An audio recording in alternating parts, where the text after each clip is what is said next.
From entitled cops who abuse their powers Stop it! to those who feigned compliance. I don't answer questions. Stop! These are 5 times when corrupt cops wrongfully provoke people. Disclaimer: all content in this video is for general educational purposes only. In this encounter, a law enforcement officer stopped an individual riding a bicycle for a minor traffic violation, riding on the wrong side of the road, on October 13th, 2019. However, the situation soon took a drastic turn. The situation began with Hansen refusing to comply with the officer's requests. And then we could go through them politely, like you mentioned. We are going through it politely, but you're not complying with a lawful order. No, I think I just asked for you to provide me information on that order. And you haven't provided me information, and you're taking that as me not following your order. All I'm asking is for you to maybe pull up the website or show me the legislation that says that I have to provide my information in this case. Hansen challenged the officer's authority, leading to a back-and-forth discussion about compliance and the lawfulness of the stop. I stopped them for a simple violation, riding the wrong way on the roadway. As you can see, we've attracted a small crowd, so it's not really contentious, but the person's refusing to identify themselves. Okay. I don't know if they even have ID because every question that I ask, we go in a circular argument wherein they state I don't answer questions. The officer threatened Hansen with this as she refused to agree to his requests. And that if she failed to comply, I could arrest her for obstructing a police officer, obstructing governmental justice. Is it important for you to know my information in order to educate me on the law? What effect did it stop this? Yes, it is. It's required. It's required of you, and it's required of me by my boss. Do you have something that I can confirm that it's required other than just saying so? Yes, I do, but you see, the problem is I have my cell phone, I don't have my law book, and I don't have the department's policies, rules, and procedures. We don't carry that with us. It's computerized, and if you received a citation or were arrested, your defense attorney or you yourself, if you're representing yourself, through discovery could request all of that information to support your case and disprove what I, the prosecuting officer, would be alleging. However, it is customary in our society that when a police officer who's clearly identified as such tells you to pull over for a violation, you go along with the program. That is the requirement. You are lawfully required to provide identification, and then the officer gets to decide whether you get a warning, a ticket, or you get arrested if you've committed a crime. So it seems to me that there's a few issues here. So it seems to me you want to hold me to a law that you can't prove or show me. You don't know that I can't prove that. Hansen suggested that she was being treated differently due to her appearance, and the officer said this next. You have to understand, people who look like me are often What do you look like? You keep saying that. I don't understand what you look like. How do you look any different from me? Okay, well, I'm an African-American mixed woman. Okay. I am a petite figure. So I will say that men who are in a police uniform often abuse their power and the rules that they have. All I am asking is for you to show me the rule of this violation that I have. The officer himself was compliant and even completed a shocking request on Hansen's demands. Law that I'll draw your attention to. This is a violation law, but it's 811-295, failure to drive on right. I'm familiar, I understand that this is a law. That's not what I'm contesting. I'm just asking, you want to know how I have the authority to ask you for your information? how you have the authority to ask for my information and how you can dignify me being on this side of the road versus that side of the road. Why do you say dignify? Because that's not... Not dignify, I mean more, what is the difference between, like, how can you tell that I was on this side of the road versus that side of the road? My visual observations. My visual observations. And the court has upheld that officers' visual observations... This is what I'm stating, though. You're making your observations based on this median in this road. Yes. But this isn't a line in the road. It is a line in the road. It's a physical line. It's a line in the road, but I don't recognize this as the median. So you're trying to say that this is... Ma'am, I can't fix all of your belief systems. I mean... My belief systems? I'm just articulating the situation to you. No, you're articulating your interpretation, which is nonsensical. That's clearly the middle of the road as... The middle of the road, this whole slab and this slab are about equal length. There's a whole extra section here. The middle of the road is right here. No, it's not, ma'am. Please. I can see down the whole road right in the middle. All right, please go stand back on the curb. So I think that this is what I'm trying to articulate. You have the defense of me being on the side of the road. Okay. There aren't lines here. I understand what you're saying. I believe, in my own experience as a citizen, I understand what you're saying. person in this situation, I was on, as you mentioned, the right side of the road. Okay. The right side of this line that you're marking. I understand what you're saying. So that's what I'm trying to articulate to you. Okay.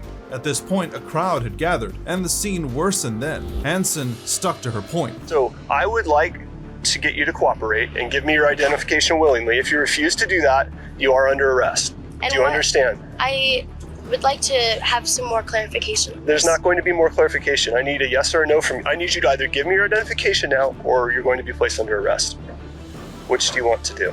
I don't answer questions. Okay, you're under arrest. I don't answer questions. Stop! Stop! Stop! Stop! Stop! Okay, you are under arrest. 831, send us more. Stop. Hey, stop. Get back now.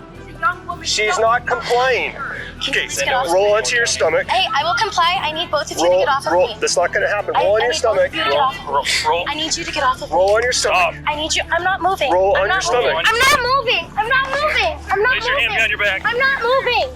I'm not moving. They say I'm resisting. I'm not moving. The crowd expressed concerns about the way Hansen was arrested and tried to interfere, but the cops did this next. I don't answer questions. Please let me sit on the side of the curb. We are being gentle. She's not. Please let me sit up on the curb. Please. Sir, can you Watch your please hand. stop touching I'm me? gonna go grab this. Please stop touching me. You're making me uncomfortable. Please stop touching me. You don't get to tell. Please stop touching me. Am I resisting you, sir? No. Please stop touching me. Okay, stay where you are then. May I sit up? No, you may not. Can we talk to her? No, you may not. Yes, you can. No, you may not. I am a human. I'm allowed to speak. You're under arrest right now. I'm allowed to You speak. stay back, all right? I'm not doing anything. Stay back or you're going to get arrested I also. need assistance. I need help. Can you call my mother?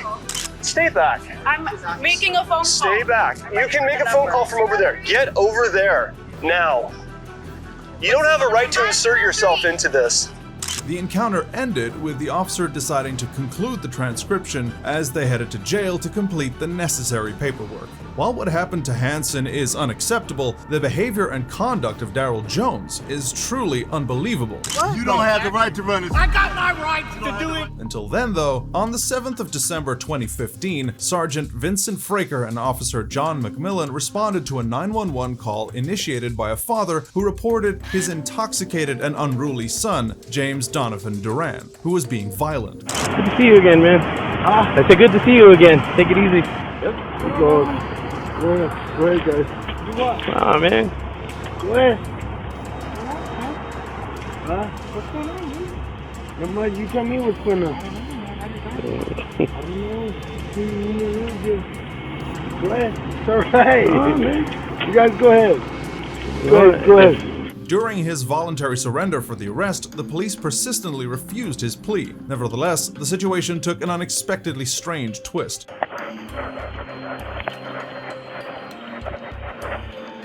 Alright, Donovan. Stay there, okay?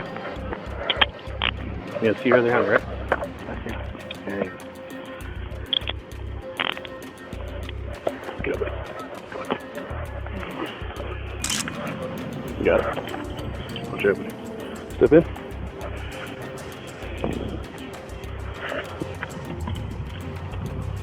Step in. Show the foot up there, bud. Need help? Do you need help? No, sir. No? You need help. Nope. There you go. Donovan, in a surprising twist, tried to put his handcuffs in front of him, and what the officers replied with was a big mistake on their part.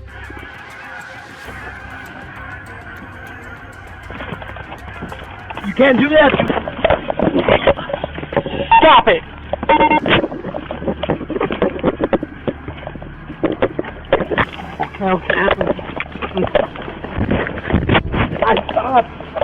I stopped! Put your hands back! I stopped! Upon impact with the ground, his neck instantly suffered a fracture, but the officers continued to instruct him to rise. The unthinkable unfolded, when compliance was physically impossible. Donovan, stand up.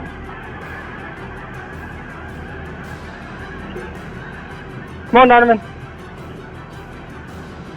Stand up, Donovan.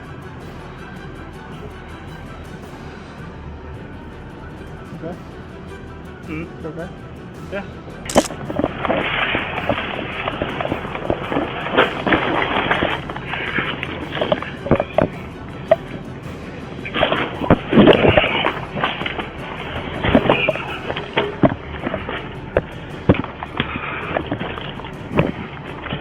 Tensions escalated as he was taken to the hospital while seated in a wheelchair. We're gonna pick him up. We'll put the sideways in there. Okay.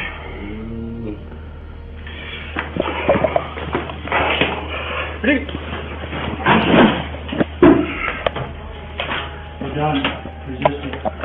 Revealing how it all transpired after they took him to the hospital, here's Donovan's narration of the incident. They finally took me to a hospital room where there was a video. There was a room with a window. They took me in the window. They grabbed me. They threw me on the hospital bed. They got handcuffed. They handcuffed me to the hospital bed. They handcuffed me my other wrist. They handcuffed me to my ankles. So I was like that with a broken neck, and I was just crying. I remember I was in so much agony and so much pain, and I was thinking, like, is this really happening? Like, I was thinking, are these people, like, I'm thinking I'm here at a hospital where they're supposed to save your life when a person is hurt. This is where people get saved and get help. I'm thinking, are these people really gonna let me die here? And I'm thinking, this is a nightmare. Due to the use of force by the police, 24-year-old Donovan experienced paralysis from the waist down, leaving him with no sensation in his hands. I think about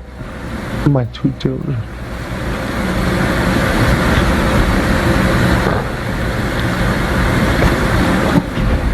But I'm fighting. A lawsuit was initiated against Officer Vincent Fraker, reaching a settlement for an undisclosed amount. However, no further action was taken against both Sergeant Vincent Fraker or Officer John McMillan. If you think you've seen it all when reading Donovan's case, this next case might prove you wrong. What? You don't have the right to run this. I got my right to do it. This event documents a tense interaction between individuals and a law enforcement officer regarding a traffic stop. The case seems highly likely to be racial profiling, as we see a white police officer stop 2 black men when they're pulling out of a parking lot for no reason at all. For what? Because I told you to. You haven't have a reason, sir. You didn't pull me over. But you didn't pull me over. Get the license out, or I'll hit for a backup and I'll take you out of the car. Call your driver's license. Call your supervisor. Officer Darrell Jones senselessly asked the individuals to show their driving licenses and IDs. Get your driver's license out right now. Call your supervisor. Please call your supervisor, because you're not pulling me over neither. You get your driver's license out right now. Show me ID. Call your supervisor. What do you need my ID for, sir? Well, because you want to run your mouth to me. No, because you was looking at my license plate. For what? The officer attempted to explain the situation of suspicious behavior, but the individual persisted and asked for further justification and the officer's personal details until Jones did this. Your failure to identify. I'm not. You have no reason. You have no reason to pull me over. Show me your driver's license. You didn't even pull. You're not even behind me. You jumped out the car and told me to stop. You stopped right here. We weren't in traffic, sir. We were pulling out of a parking spot. Or I'm going to tow your car. You're not going to tow anything. The car, sir. You're not going to tow a car. Step it up. Another officer is called, and the situation starts taking off a rough patch. No, they didn't steal items. We bought a bunch of items. They bought a bunch of stuff, but when they were sitting right here, I was trying to get their license plate. He hollers out the window, "You're not getting my plate," and he takes off. So I went to get him. Then he comes back and he stops here. So I asked him for driver's license. It's all on video. That's not what happened. What infraction did he commit? Nothing at all, officer. It's suspicious behavior. I'm wanting an ID. Because he was calling me out in my car. What did I call you, sir? I didn't call you anything. I asked you what was you trying to get my license plate for? That's what I asked you. Well, and then I came back to really see what was going on. That's why we stopped in front of the store. With my hazards on. And he jumped out. We have it on record. He jumped out and told me to stop. And started asking us for ID and all this and that. And then he said we was looking suspicious. How? We was in the same store he was in. We was shopping. He just seen us. I'm a loyal customer here. I shop here all the time. The thing is, he asked for my license. For what reason? That's all we asked him, officer. The officers privately discussed the next course of action. The other supervisor then came over to the 2 men in the car and listened patiently to what they had to say. Officer, okay, so when we first came in here, right? So he comes here all the time. Sure. I'm his cousin. Okay. Okay, so we came in here. He bought some things for his daughter. We bought a few pair of shoes. The girl at the counter knows him well. They had a nice conversation, but the whole time, this guy is standing in there staring at us, right? Okay. The officer concluded that they were innocent and let them go. At the time of the incident, Officer Jones was employed as a Lawrence Township Small Claims Court constable. Eyewitness News confirmed that Jones was terminated by the elected constable immediately after the cell phone video went viral. Whether Constable Jones' actions were an act of racial profiling or not is debatable. However, this is what happens when officers overstep their boundaries. No, I'm not, sir. This is my home. You are trying to invade my home. You're trying to invade my home. This is an interaction between a group of officers and a black man, and things go awry when the cops trespass on his property. The black individual is seen repeatedly asserting his rights when the cops show up at his door, but one of the cops does this in response. Say, sir, again, officer, again, please remove your foot out of my home. The man firmly refused entry to the law enforcement officers without a warrant and requested the officers to remove his foot from his home. But the officers did not listen and said this. I'm telling you that I do not need you guys. It is me and my son, and I'm telling you, now I'm not in trouble. But I'm telling you that it is me and my son, and I would like for you to remove your foot. I don't have to answer any questions to you, sir, so now I'm asking you again. The individual emphasized that there was no disturbance, expressing concern about feeling threatened by the officer's presence. No, I'm not, sir. This is my home. You are trying to invade my home. You're trying to invade my home. You're looking at the residence. I'm well. You're looking at the residence. I'm well. Sir, you're not going to enter my home. You do not have permission to enter my home, sir. So again, I'm asking you to remove your foot out of my residence. This is my residence. Again, I am asking you to remove your foot. You do not have a warrant. You will not enter my home. Period. So again, sir, because I'm feeling very threatened at this moment, you do not have a warrant to be on my property. Please remove your foot from my door. The exchange went back and forth consistently until this shocking turn of events occurred. Y'all gonna do this in front of my child? CJ, y'all gonna do this in front of my child? Y'all are gonna do this in front of my child, bro? Stop hurting your child. Stop hurting your child. Y'all gonna do this in front of my child, bro? Go in the room. CJ, go in the room. The officer's behavior was highly unprofessional and illegal, causing unnecessary distress to the family of two. Racial profiling cases like these have been causing a stir within the black community. However, cases like Jamal Williams are what made things a lot more distressing. Stop resisting. I'm just. Why are you? No, man. On January 20th, 2021, an incident occurred with a black man and two officers by the name of Bruno de Oliveira and Alexander Tavalli. The man was peacefully eating his lunch in his car when quite the unexpected thing happened. The black man, Jamal Williams, was sitting in his car during his lunch break when multiple Los Angeles County Sheriff's deputies surrounded his vehicle, demanding this. Hey, don't touch. Relax, bro. Relax, hey. They moved forward with a detainment and gave this vague explanation for it. Relax, hey. You matched the description of somebody, okay, that just committed a burglary in the area. Okay, you're on camera, so don't step out the car. Is your body cam on? It's on. Yes, it's on. What? Step on out, dude. We'll explain everything to you, okay? Just step out of the car. Step out of the car. I'm not stepping out of the car. You're being detained for a burglary investigation, okay, sir? So step out. No. Do you live in the area? I'm not answering questions. Don't want my lawyer. Okay. Step out of the car. You're being detained right now. All right. Step out of the car. Sir. Step on out. The officer forcibly removed him from his vehicle despite his repeated requests to speak with their supervisor, with atrocious threats. Supervisor, I want to talk to your supervisor. Call your supervisor. Call your supervisor. Call your supervisor. Over here on Paso Verde. Call your supervisor. We have two. Call your supervisor. Call your supervisor. The cops then laid him forcibly down on the road and detained him like this. Call your supervisor. Call your supervisor. I got Give me your hand. I don't give you consent to touch me. Don't reach. I don't give you consent to touch me. Don't reach. I don't give you consent. Handcuff here. I don't give you consent. We're gonna be on Paso Verde and Record that. Hey, stop. He was then taken to the police cruiser, and the twist of events that happened next shocked everyone. When I was sitting in the back of the squad car, right? I'm expecting for them to let me go because I'm like, okay, they're not gonna find anything incriminating on me, right? So they're gonna let me go, right? And I find out they're gonna send me to jail. I was like, are you kidding me? I'm like, this has gone from bad to worse to even more worse. This is just crazy to me. Lieutenant Tree Hong from the Sheriff's Department explained that deputies aimed to detain Williams suspected him of burglary based on a description. Williams resisted physical detainment, prompting Hong to encourage cooperation and propose a meeting with deputies. Despite these efforts, it took a year for all charges against Williams to be dropped.